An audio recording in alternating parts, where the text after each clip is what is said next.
You're listening to Distraction Therapy with Rob Watson. Conversations about how we find meaning in our lives and what it's like to be part of a meta-modern world. Hello, it's Saturday the 9th of April and I'm Rob Watson and this is a Distraction Therapy podcast, and I'm joined again in a coffee shop in Leicester by Ryan Clayton. Hello, how's things? Yeah, very good. Very low key at the moment, relaxing, just sort of churning things through, day by day. Nothing very interesting to depart, really. Is that a good thing? I think so. It's given me a lot of time to read, a lot of time to drink, and a lot of time to relax. Yeah, it's been intense in many ways, and to drop out of the cycle of intensity and be a bit more reflexive. Have you been able to do that? Yeah, I think so. I've been able to take a lot more time for myself and reflect. And like you say, I feel like the last couple of times we've done these podcasts, things have been very intense and almost like draining. I remember the conversation we had about Ukraine, and I left and I was thinking, oh my God, am I going to go home and kill myself now? Maybe not. Just imagine people listening to that conversation. Well, yeah, exactly. I can't imagine anybody listening to me talk. Pity them all. Well, I don't know. I mean, I always seem to be the person who ends up at a party in the kitchen having an intense conversation. I'm not the person who dances around and as kind of gay abandon or whatever, but it's like it's serious conversations with people. It's like I'm burdened by that. Yeah, well, that was an interesting experience I had recently. I went out with some friends from work on a Friday, and we got very, very, very, very drunk, and ended up back at one of my friends' places. I think there was about 5 of us there. And it just sort of very quickly devolved into, okay, there are now 2 bottles of Prosecco are gone. And just rambling about comic books and reciting Robert Frost poetry, talking about the existential meaning of the road not taken. I thought you were about to say you were stacked up on Heidegger. When am I not, Rob? Well, quite. Who isn't? And so you are you? Because you're much more of an extrovert. Well, I feel like people would describe me that way, but I never know where to place myself, because I do. There are moments of extroversion, to be sure, and I'm very comfortable being extroverted. But also, to be perfectly honest, I would much rather be spending my weekend sat alone in my room with myself and my thoughts, and that's very rejuvenating to me, to just sit there with a book.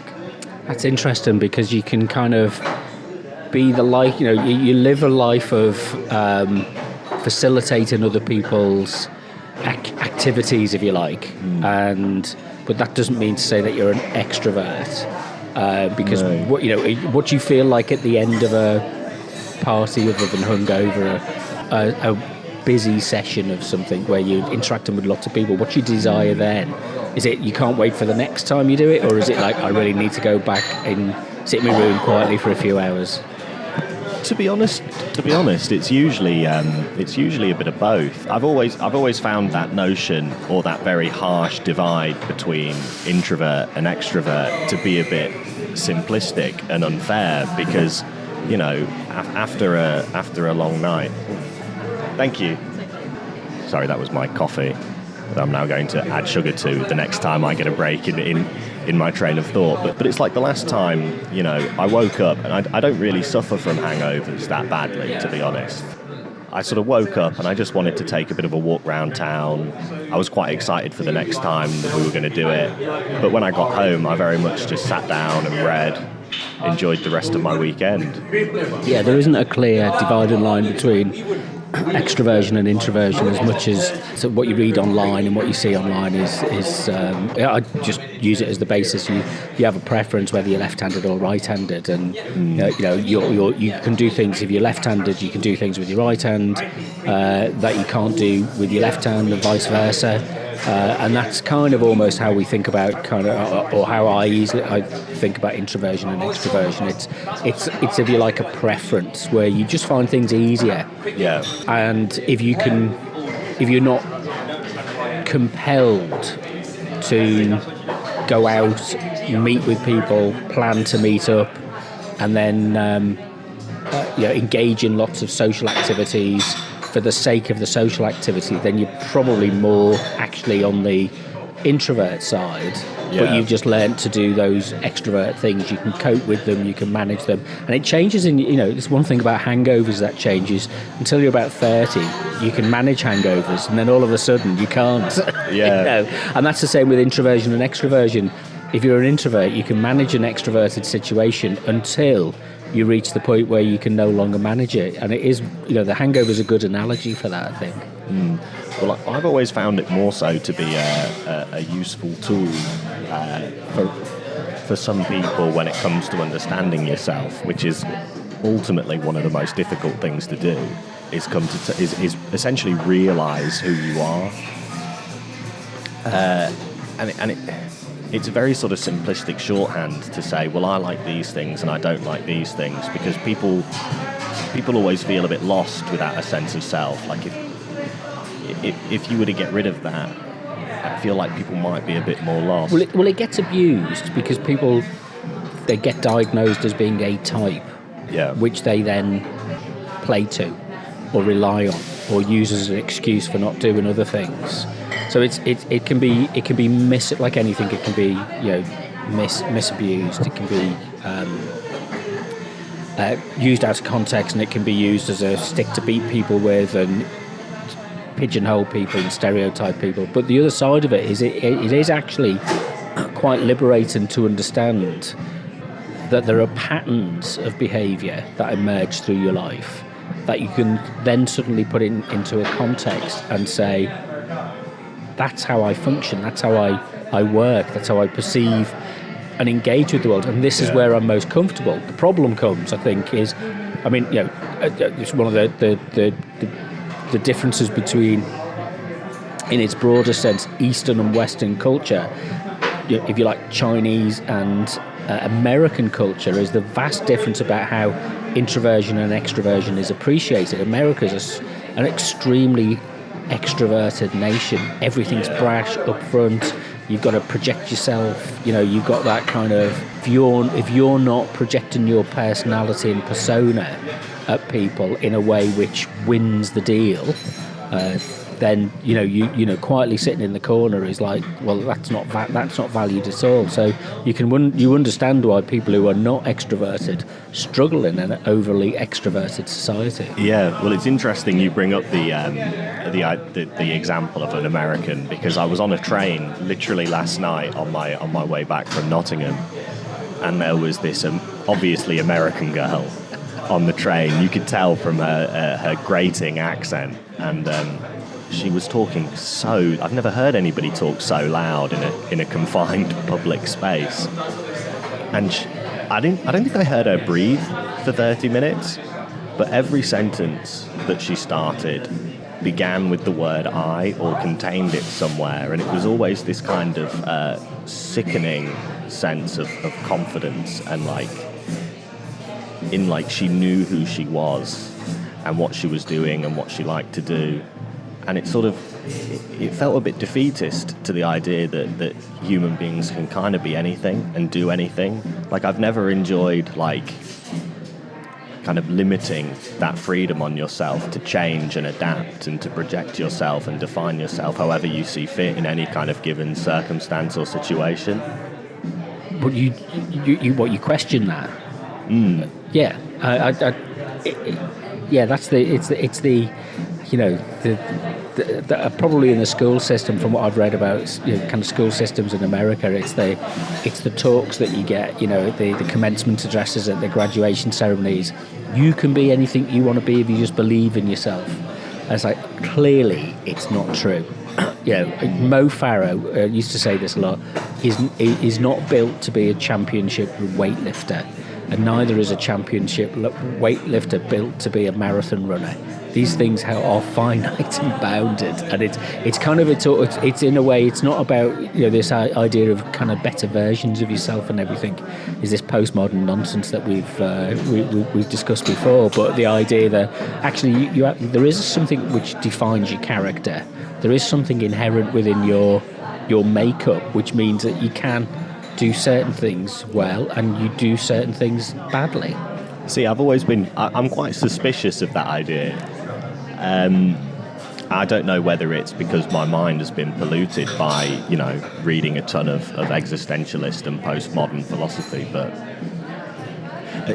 at least in the sense of I can see where you're coming from when you talk about the champion runner and the weightlifter, because those are very external and biological things where those factors play a massive role in your development and what you will be good and you won't be good at. But when it comes to...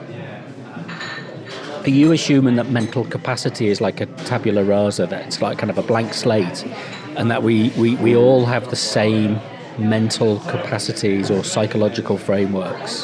Not necessarily, no, because I think that might be going too far in the other direction.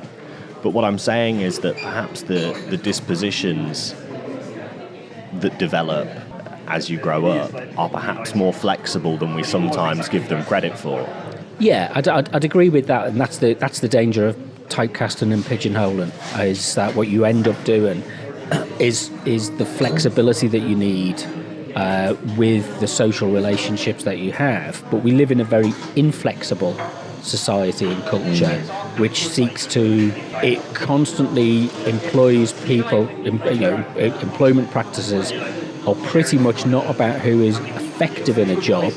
It's what are the types of people that we've employed in the past, and repeating that, process of employing those types of people, because that's what's said to be successful. And then what happens is some people come along who are disruptors to that, and they bring a different psychological type or archetypal role to that, which then disrupts that and changes the boundaries. So we're very conservative about and protective, and probably rightly so, that for the good order of society we want it to continue in a way which is not so disruptive. But the problem is that there's a whole load of cognitive psychological diversity out there which doesn't get a chance to find its feet and to learn how to be used. So the classic thing, I always used to hate any tutor or teacher who turns around to somebody who's kind of more disposed to be introverted to say, you need to be more outgoing. It's like, no, that's completely wrong. There's a famous, who's the guy? I can't remember his name. It's like before Galileo and Copernicus, who basically did the groundwork of the heliocentric view of the solar system, of the universe. And he did it from a prison cell because he was considered as mad. He didn't have any observational tools or techniques, and he was derided because of his ideas. And it was another generation. I'll have to look on Wikipedia to find out who it was. Comments in the comments below. Answers in the comments below. But it's probably the most highbrow answers in the comments below. Well, it's like Einstein. He wasn't an experimental physicist. He was a theoretical physicist. Newton was both an experimental and a theoretical physicist and an alchemist.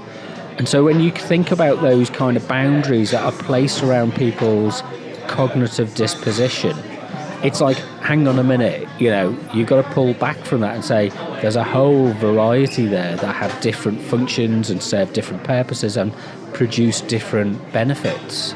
But if you get locked into thinking that there's only one kind of type of successful, and unfortunately that's the kind of model that we've got in our culture at the moment. I always kind of think that there's a grouping, if you like, between UK and American mindsets are very linked. They're seen as very aspirational in a way which European thinking is different. So on a more practical level, how do you see that being changed? How do you see that that model that we're working with at the moment being adapted, expanded, or I suppose just necessarily fixed? Explored, I think. Well, there's a lot of work going on. There's a lot of people talking about it. It's this idea of the mental health crisis at the moment. I think it's not a mental health crisis. It's a how would you describe it? The outcome is mental health crisis, but it's a social crisis of dogmatic, fixated ideas of what a good person should be, and how that is. So you kind of got to. I mean, first of all, the first thing you've got to learn is kind of be kind to yourself, and I mean, I know it sounds like a cliche.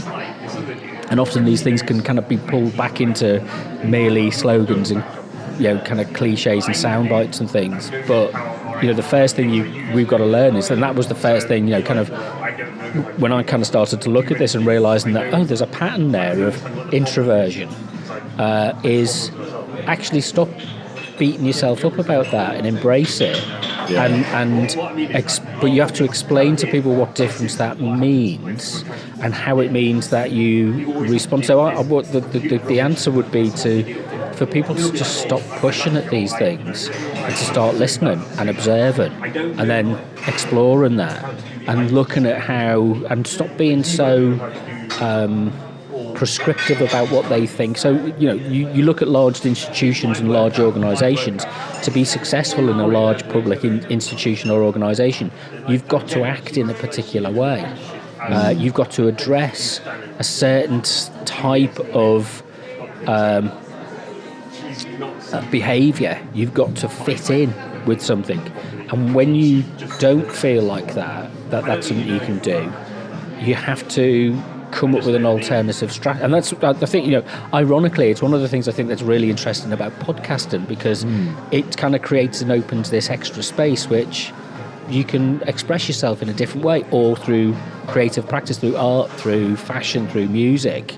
It's not just, they're the things which aren't so bounded by administrative routines and systems, those kind of things. So there are things that you can do, which is to reintegrate creative approaches which don't follow, or problem-solving approaches which don't follow the outcomes-based mindset, which doesn't produce the outcomes. Everybody gets really frustrated because an organisation wants to achieve certain outcomes, but it can't achieve those outcomes by trying to achieve those outcomes. Yeah, that's the paradox. And the problem also is, and I've experienced this a bit recently, is these sort of systems governed by professionalism, very outcome driven, are very what's the word I'm looking for?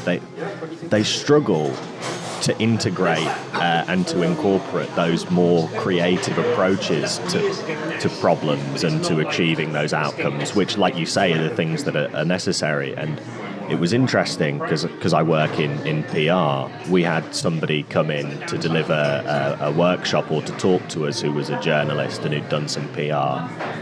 And his talk was very much about that, is taking a more creative approach to these things, the use of humour, and sometimes, to achieve the goals you want, sometimes you almost have to be a little less professional and be a little more reflexive, be more humorous, and understand what it is that people look for in a news story. I think his name was Ian H, and I think he was the first guy to organise a flash mob in the UK. So he has some experience with, PR and getting people to pay attention to things. And it was very interesting to hear that, because it's something that I'd been struggling with for a while. You sort of end up churning yourself through the same systems over and over again, like, okay, well, I've got to do this, and to do that I need to do this, this and this, and everything becomes the same and sort of blurs into a grey paste of very uninteresting, headlines and stories that are always the same. And I'm always amazed when any of them get picked up by any journalists. And then I started sort of pushing back a bit more and saying, well, no, what if we do this? It's not necessarily what we always do, but it's creative and it's fun. Oh, yeah, but it's not very professional, is it? They won't like that. But it will achieve the end. Yeah. Which is what you want. Yeah, and that's the distinction, is kind of what if you're, when you get that pushback, you get that kind of, ooh, you know, why do you want to be doing that? Because that's not about the task at hand in terms of, to use a phrase, capturing people's attention for something that you produce, that people read or listen to or whatever it is. It's really about being seen to follow the routines that have been established, and it's about saying, this is the repertoire of activities that we have available to us, which, to be a good employee, you have to show how proficient you are at churning things through in that repertoire, mechanically. And then at some point somebody comes along. So this is why companies fail, and this is why they get, you know, kind of bought out, and this is why other people come along and suddenly transform it, because they do things like flash mobs, and they say, hang on a minute, there's a really old, you know, I mean, I'm ironically, I have two sides to how I think about stuff. I absolutely am reliant on the system and the process. A good ordered system and process, if it's simple and if it isn't being used and developed purely for its own terms, to say, we've got a good process, let's keep managing this good process, should provide a platform for you to do creative stuff and interesting stuff. Yeah. But unfortunately, most people don't see it like that. What most people, in my experience, do is they just stick to managing the process efficiently. Yeah. Well, because for a good system to work, necessarily there has to be space within that system for you to still work towards the same end, but also, like you say, sort of creatively go on tangents that will eventually reach the same goal. But often these systems become narrower and narrower and narrower when they realise what works, up until the point where they no longer work, because all you're doing is the same thing over and over again. And it's almost like, you know, not using the muscles in your body and only doing the same thing every day. Eventually that muscle's going to atrophy, and then, you know, you find yourself having to chop off your own arm. Yeah. It doesn't work anymore. Yeah, and you're bedbound, and you know, it's and I don't know, I mean, am I oversensitive to this? But, you know, am I part of the problem? Am I locked into a kind of culture which is a very what's the word I'm looking for? I was going to say recursive. I don't know if that's the right word, but kind of constantly kind of looks in on itself, and is like so focused on examining the process of activity and what defines that activity. That what we do is we don't look beyond that, and we're not thinking ahead, and we're not looking forward, and we're not saying what are the changes that we need to anticipate, what's coming along, because that's the one thing that we can guarantee, is that everything changes, and that there is the stasis idea that we live in a kind of perpetual, one day you wake up and you suddenly realise that you're no longer. I think I'll put it this way: I've come to the realisation that I'm a washed up old fart, and, you know, it's kind of quite liberating to now be in that position to say, okay, well, that's a different, because, you know, you're at the beginning of your career. I'm at kind of getting closer towards the end of whatever kind of career I can muster together in the last few years that I can make pay. But at the same time, it's like kind of. It's like I look at people and think I don't need to be seen to be jumping through those hoops anymore. Yeah. And there's a great phrase I read, which was in this book, this Richard North book I'm reading about Coleridge, and he's in this very desperate position, and he's confined for like 9-10 months to he's kind of been weaned off his opium addiction.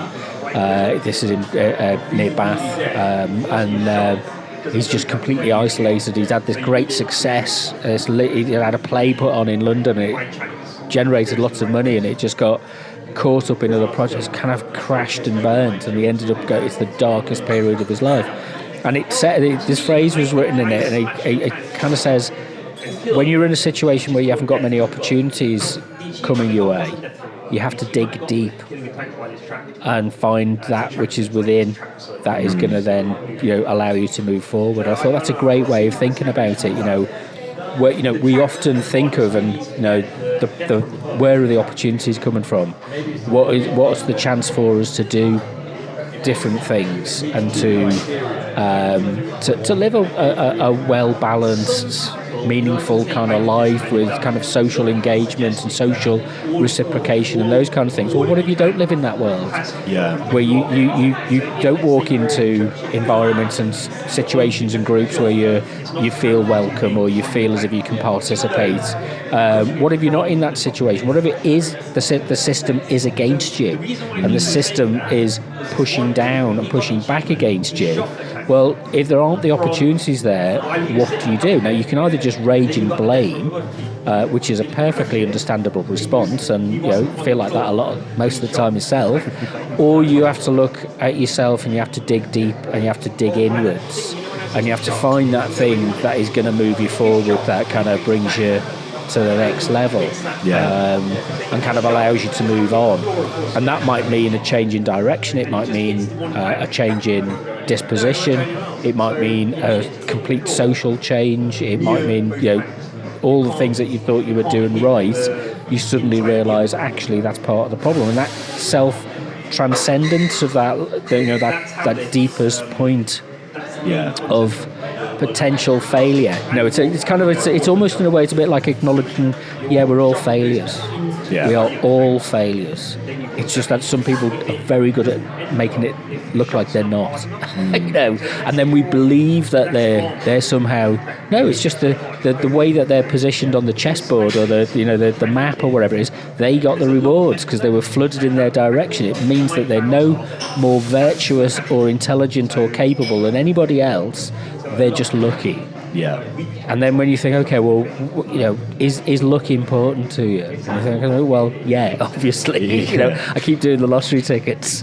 Like you say, it's one of those things that's occurred to me quite a lot. Luck is the most important factor to success, always. I mean, and people as well. I've spoken about this to people, and sometimes there's always like not necessarily a hesitation, but like an aggression and an unwillingness to accept the idea that, sometimes you take two people, both equally as hardworking or as brilliant, and sometimes one will succeed and one will fail.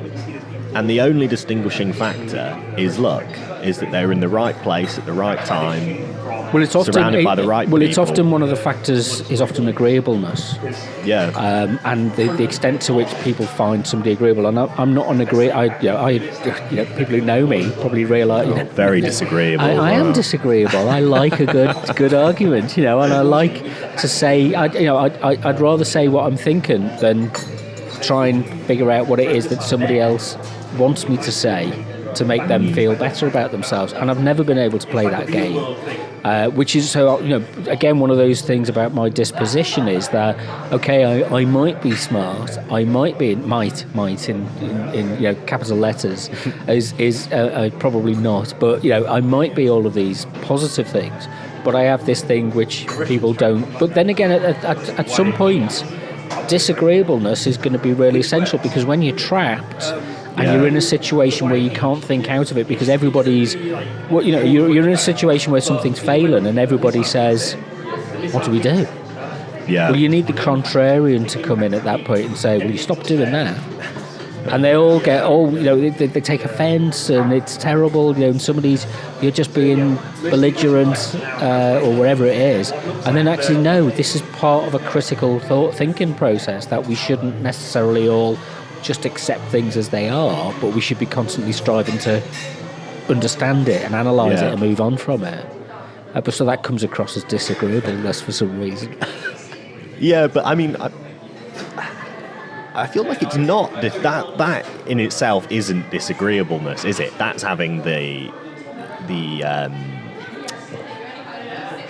language is failing me today. I don't know what words are what, but that's like having the ability to be able to see what's working and just be able to tell people what's not working. Well, I wish, but if you've got a society which is very codified in terms of its precepts of, for example, any organisation now that is dedicated to its public image and how it looks is failing, because it's not looking at what it does and it's not looking at what difference it makes.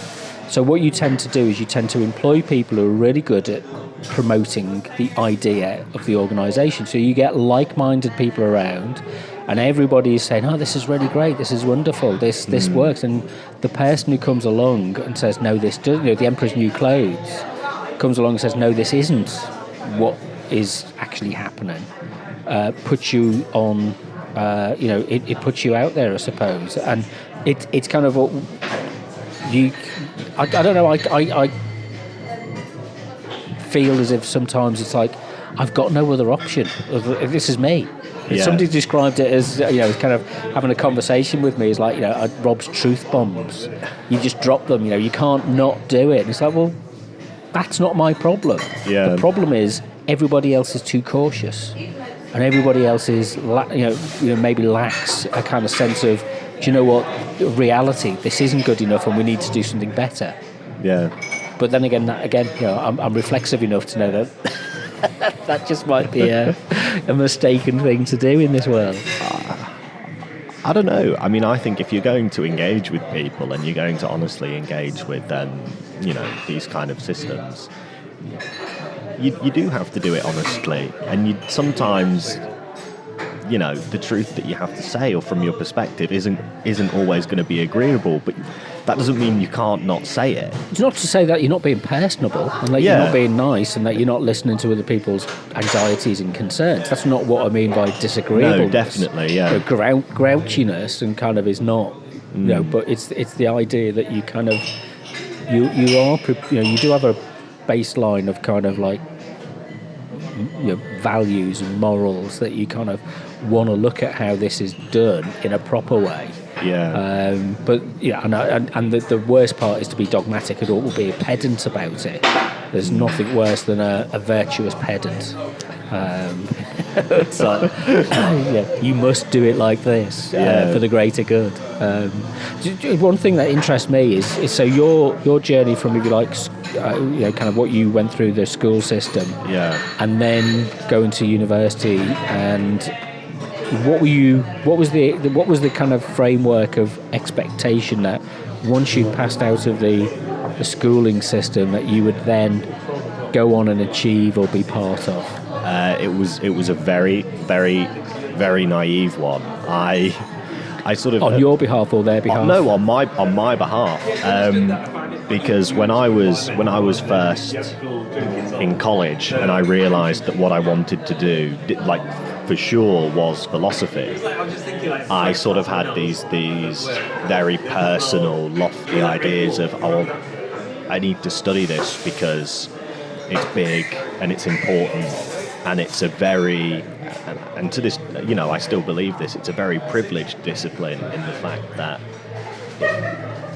you learn so much about yourself and the world, and you have all of these big ideas floating around, expanding your consciousness, allowing you to think with more clarity about bigger and bigger things. And I thought, I kind of have to do this for myself.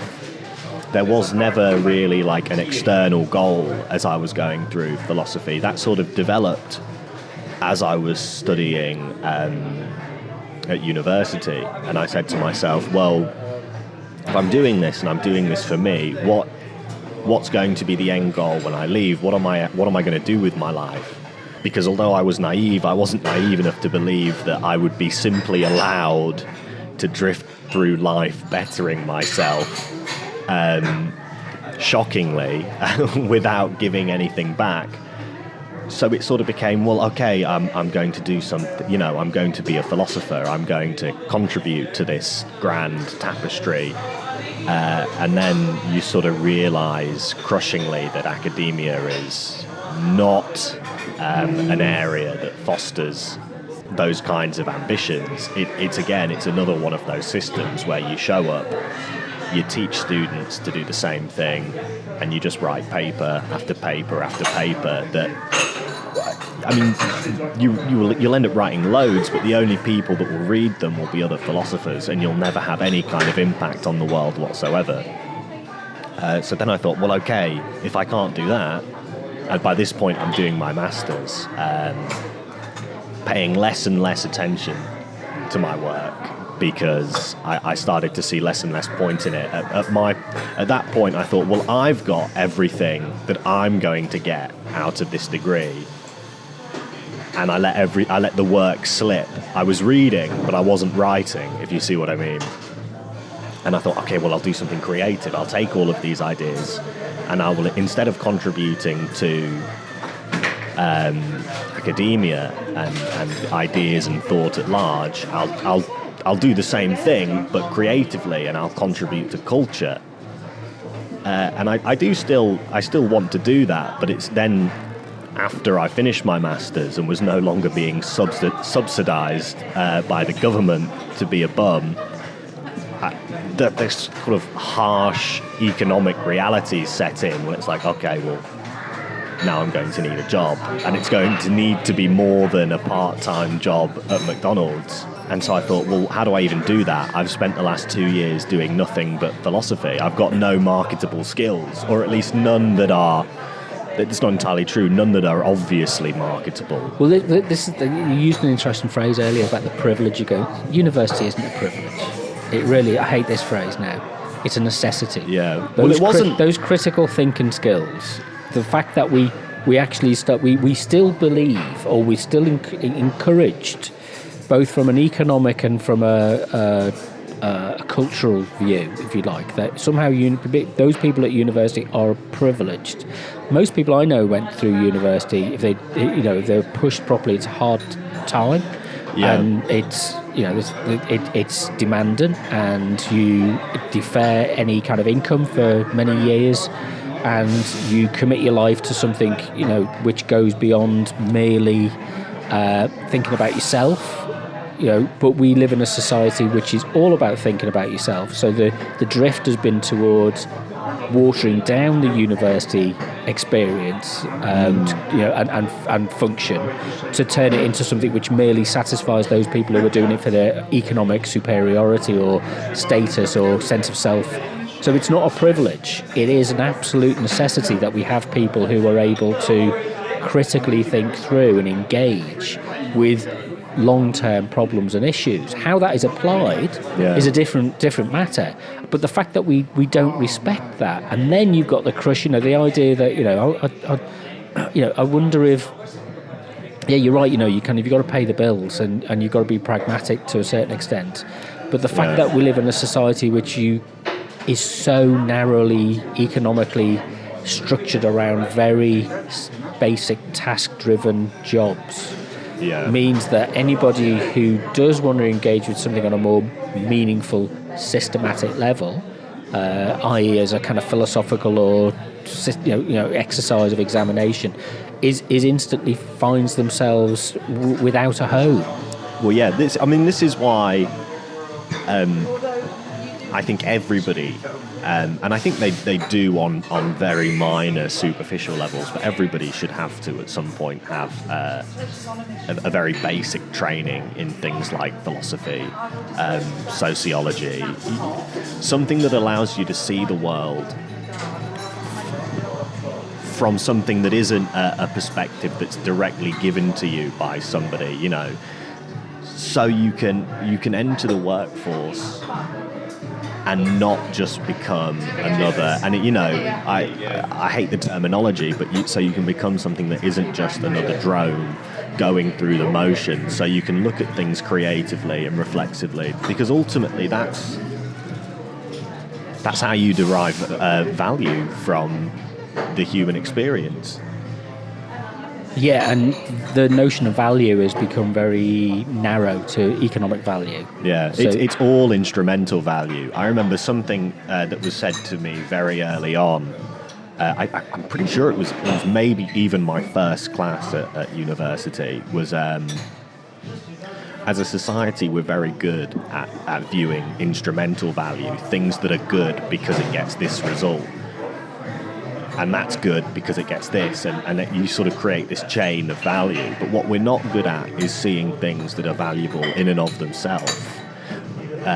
Something that's valuable simply because it is valuable. And the thing that's always stuck with me is this thing called the ditch digger's lament. Have we ever talked about this before? Where the ditch digger, he digs the ditch to earn the money, to buy the bread, to build the strength, to dig the ditch, and you end up in this cyclical sort of destructive cycle of meaning and value, where everything depends on something else. And as a result, that describes how I feel at the moment. Yeah, and as a result, nothing is really valuable, because the value is always deferred to something ahead of itself, and you never really get at the value. Yeah, it's that you end up in that utilitarian loop of all you're ever looking at is the utility of something. Yeah, and never looking at the transcendent value of something. Exactly, which is why I had an experience with it myself. Maybe a week or so ago. I don't know. Time blurs all together. It's all a puddle. But I was sitting there and I was reading comic books, as I'm prone to do, and I was thinking, why am I reading? Like, what's the point? What am I getting? What am I doing? Like, what is this for? Like, I'm just, I go to work and I work to earn money so I can live, and then I use that money to buy comic books so I can sit there on the weekend or after work and read them.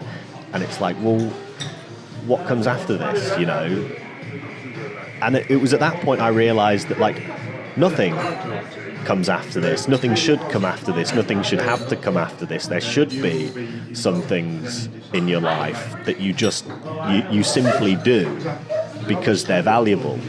And I think,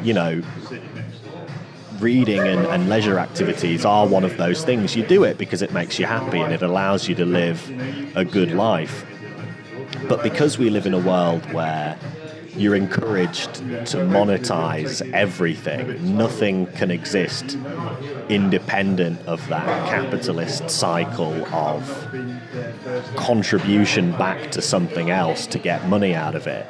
And so it's almost very alien for a lot of people to sit there and just do something because it's fun, because you enjoy it. I mean, it's like people constantly turning their hobbies into businesses or creating social media accounts so they can one day hopefully make money off of their hobby. But there's also something very dystopian and alarming about having something that's yours and that you care about very deeply and monetizing it, so it is no longer yours, and you depend on it for a living, because then a whole host of stresses become attached to that. And the only virtue in it is that it's better than the alternative. Yeah, which is to live in somebody else's defined world of functionality that you have to do as an employee. Yeah, but also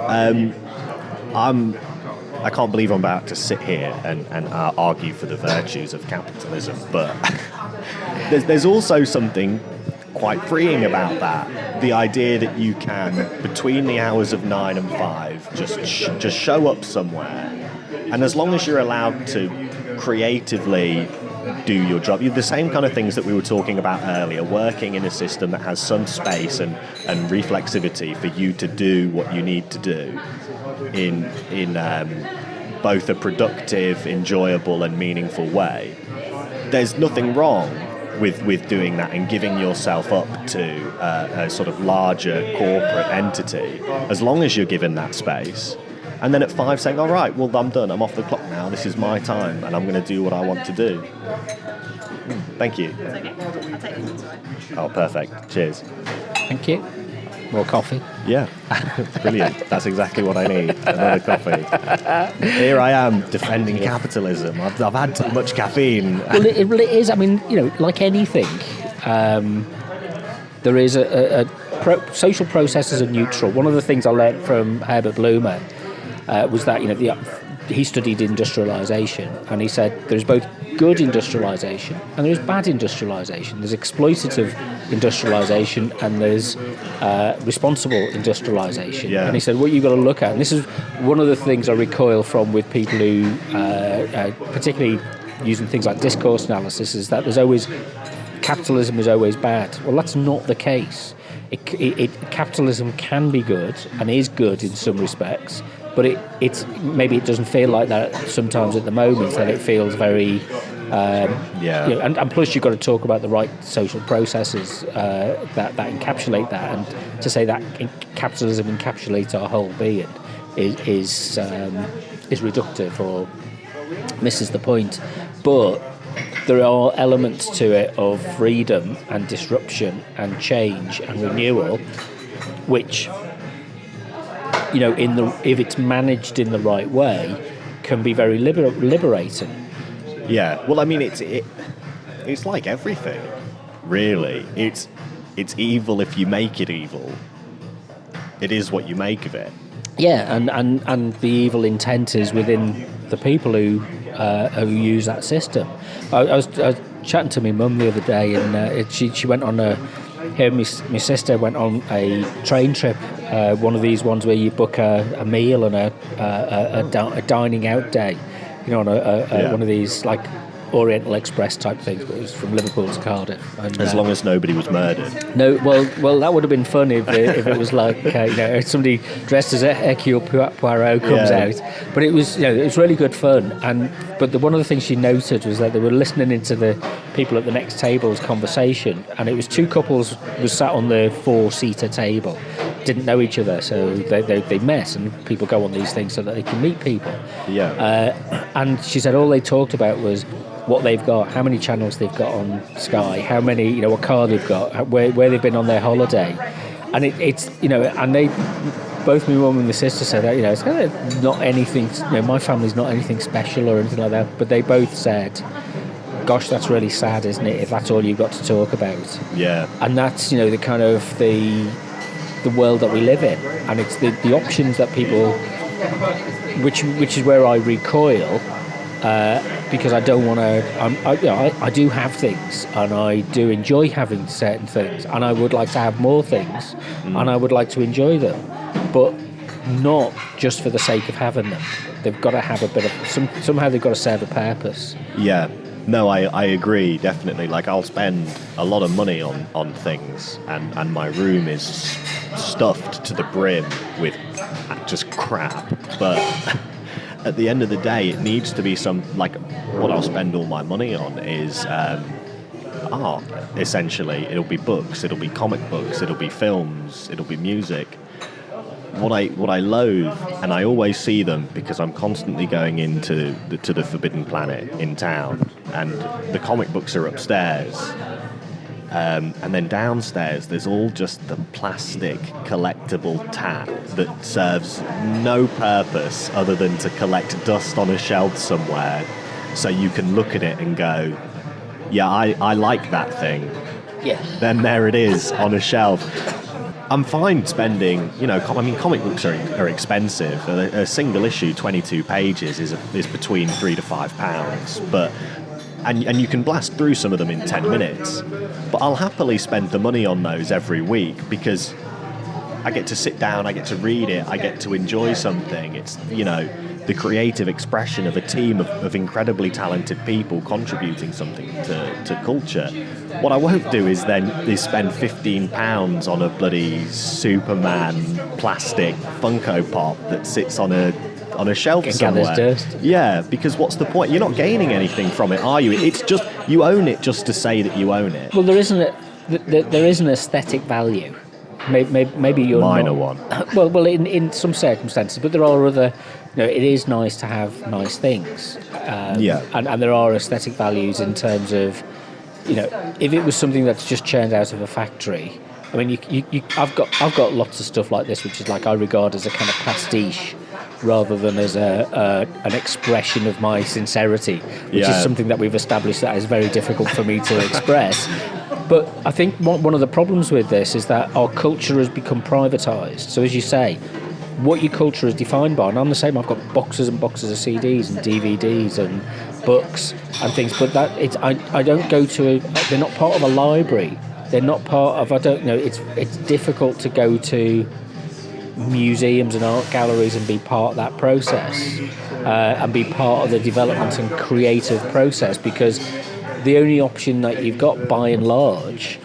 Not everybody. I mean, there are people out there who are better than doing this than me, and I never kind of quite learnt it. Who will engage publicly with other people as part of the process of doing these things.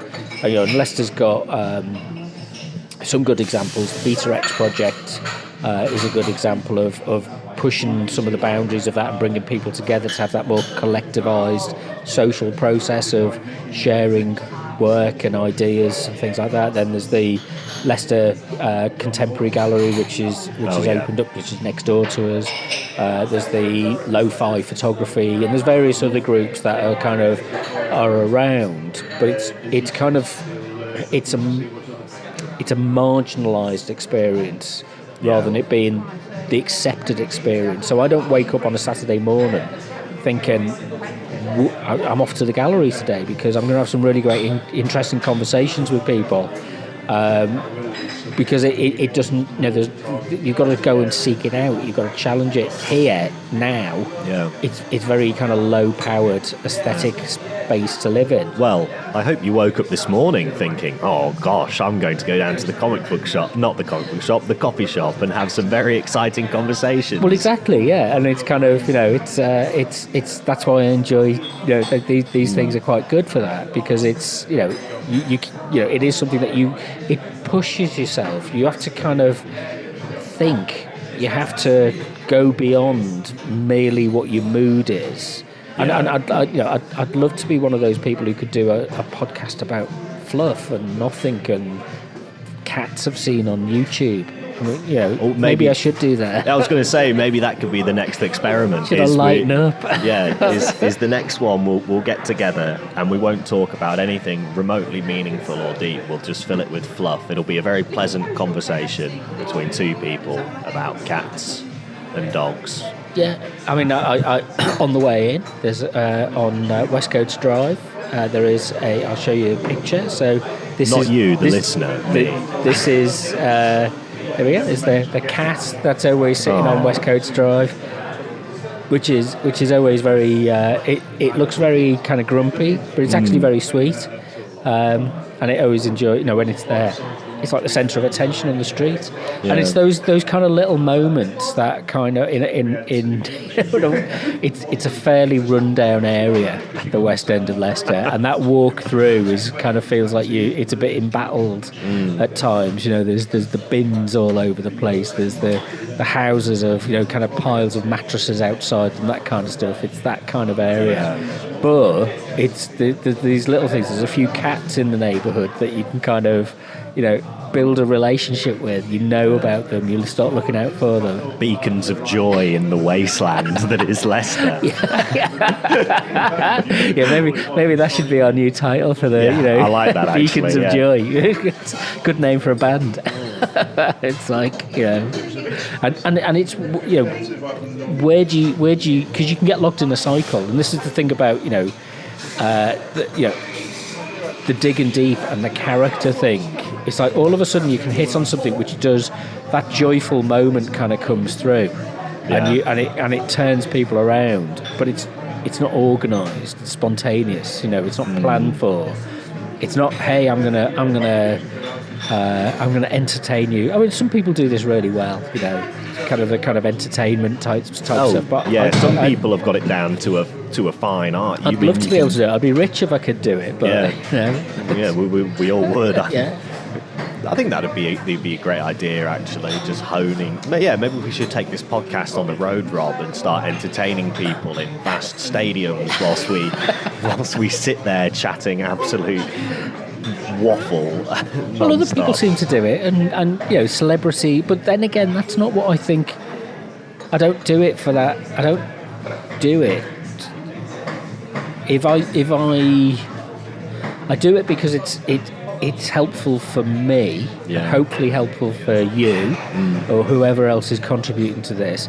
If I had to think about what the audience were thinking about, those unknown listeners, the proles, the mannequins in the audience, it's like you kind of have to, what can you do? You just have to put yourself out there.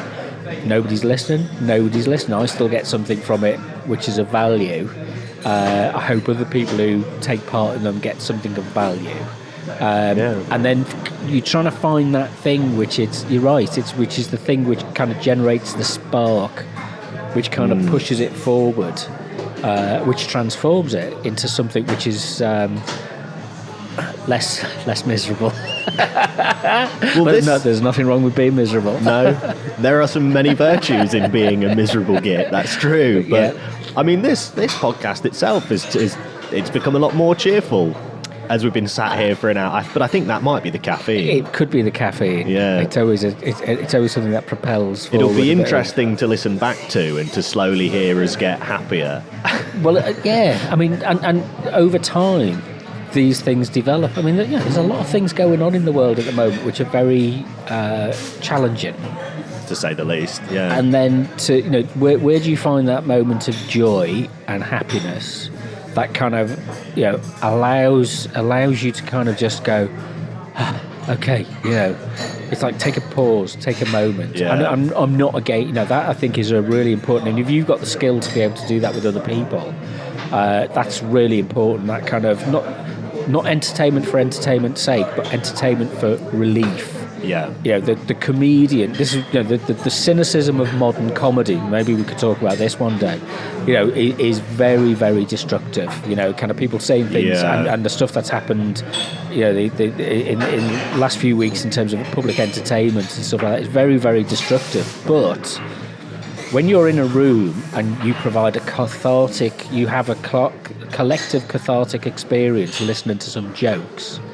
And I'm of the kind of Tom O'Connor variety of comedy. That's my level. I'm not. God, I don't even know who that is. He's famous Liverpool comedian from the 70s and 80s. Oh, well, TV. Yeah, before but I was jokes, even born. But it was kind of jokes, not not kind of pushing people's buttons. Not Yeah.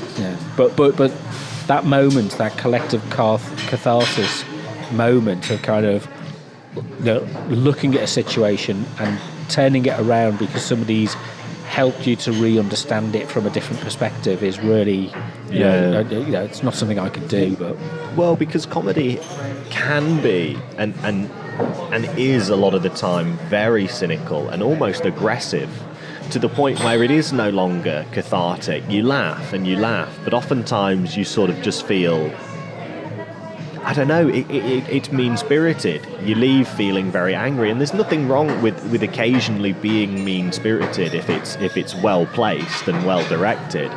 But also, like you say, there should be a cathartic element to comedy. That laughter, that release of emotion. You can't get away with just saying it's ironic all the time. No. I'm being ironic. It's like, no, it's irony and cynicism has absolutely ruined popular culture. Right. I think that's that's a good point for us to pause and regroup in a couple, maybe a week or two's time, and we'll carry on with this conversation, and maybe we'll adopt some themes and kind of go into some more things in specific things about popular culture, maybe. So beyond the comic book, and into whatever is of interest at that moment. So what's the best way for people to get in contact with you? On Twitter, at Clayton Comics, and I won't say it, but there's an X at the end. There's an X at the end. And I'm Rob Watson, and you can contact me on Rob W Media on Twitter and Instagram. And until next time, thanks very much. You've been listening to Distraction Therapy with me, Rob Watson. Find out more at robwatsonmedia.net or follow me on Instagram and Twitter at Rob W Media.